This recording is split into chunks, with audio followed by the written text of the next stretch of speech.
किसान आंदोलन के समर्थन में एआईएसएफ का 32वां बिहार राज्य सम्मेलन शुक्रवार को सिवान के गांधी मैदान में आयोजित किया गया। सभा में सीपीआई नेता कन्हैया कुमार की आज आगमन हुई। इस दौरान जनसभा को संबोधित करते हुए सीपीआई नेता संघ जेएनयू के पूर्व अध्यक्ष कन्हैया कुमार ने केंद्र सरकार पर जमकर वार किया और कहा कि पीएम जब भी कहते हैं कि देश को नहीं बिकने दूंगा, जनता समझ जाती है कि वो फिर से देश को बेचने की नई तैयारी कर रहे हैं। देखिए और क्या कुछ कहा कन्हैया कुमार ने। एक बात बताइए हमको, ये जो गैर जरूरी मुद्दे हैं, ये जो हिंदू मुसलमान का झगड़ा है, ये जो मंदिर मस्जिद का रगड़ा है, ये जो जात पात की लड़ाई है, ये क्यों है? ये इसलिए है कि एक कहानी मैं आपको सुना देता हूँ। बचपन में पढ़े थे हम लोग स्कूल में कि एक सेठ बीमार था और उस सेठ के 4 बच्चे थे। चारों बच्चे आपस में लड़ते रहते थे। सेठ को इस बात की चिंता थी कि मेरे मरने के बाद ये चारों भाई आपस में लड़ेंगे और सारा संपत्ति जो हमने मेहनत से कमाया है उसको ये बर्बाद कर देंगे।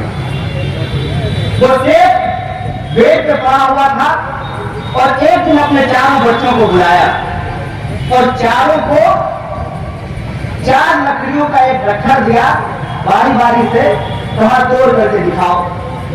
कोई भाई उसको तोड़ नहीं पाया। मालिक बन जाते हैं तो राजा होने का इनका गुमान चूर चूर हो जाता है, चकनाचूर हो जाता है। इसीलिए लोगों को मूर्ख बनाए रखना बहुत जरूरी होता है। और आज जो गुलामी की जंजीर है वो दिखती नहीं है। वो कहानी आपने सुनी होगी कि हाथी के बच्चा को पकड़ लेते हैं और उसके पैर में एक जंजीर डाल देते हैं। हाथी का बच्चा बार बार उस जंजीर को तोड़ने की कोशिश करता है, लेकिन उस जंजीर को वो तोड़ नहीं पाता। धीरे धीरे उसके दिमाग में यह बात बैठ जाती है कि वो जंजीर वो तोड़ नहीं सकता।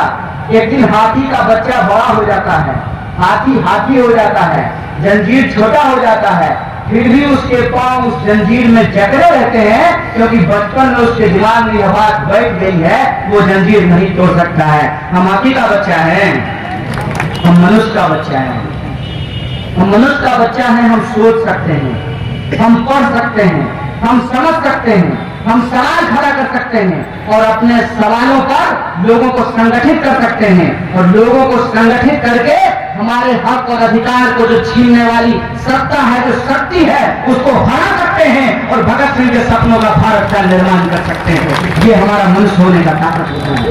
रेलवे बिक जाएगा, रेलवे की नौकरी समाप्त कर दी जाएगी, इसमें हिंदुओं का हित है कि अहित है? सोचिएगा जरा।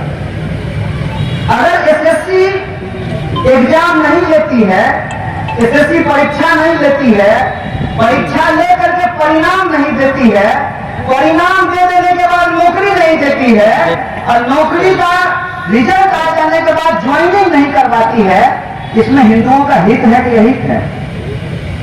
देश की राष्ट्रीय संपत्तियों को अगर बेच दिया जाता है, औने पौने दामों में बेच दिया जाता है, इसमें हित है कि अहित है? इसको जानते क्या कहते हैं कि कभी कभी हमारे घर में भी इस्तेमाल किया जाता था। जैसे बच्चा अगर किसी बात के लिए जिद कर रहा हो तो उस बच्चे को बहलाने के लिए अलग अलग तरीके के नुस्खे अपनाए जाते हैं। जैसे मान लीजिए कि एक बच्चा को भूख लगता, अपने सवालों पर पहुंचे, अपने सवालों पर हम विचार कर सकें, उससे पहले एक नया सबूफा छोड़ दिया जाता है। आज हम इसका क्या मतलब है? मोदी जी दाढ़ी बढ़ा लें कि मोदी जी माथा मुड़वा लें कि आधा माथा मुड़वा लें, उसमें हड्डी चूना लगवा लें, है कि भौवा मुड़वा लें किसी दिन, वो इससे देश को क्या लेना देना है? ऐसा है क्या कि जैसे उनकी दाढ़ी बढ़ेगी उसी हिसाब से इस देश में रोजगार के अवसर बढ़ने शुरू हो जाएंगे? ऐसा है क्या कि जैसे उनकी दाढ़ी बढ़ेगी वैसे ही आपकी आमदनी बढ़नी शुरू हो जाएगी? इसका क्या मतलब है? मोदी जी मोर को खाना खिलाते हैं, मोदी जी सुबह को अपने हाथ पे टहलाते हैं, इससे हमको क्या लेना देना है? ये देश का मुद्दा है क्या? फिर हमको लगता है कि धीरे धीरे हमको इसकी आदत लगाई जाती है।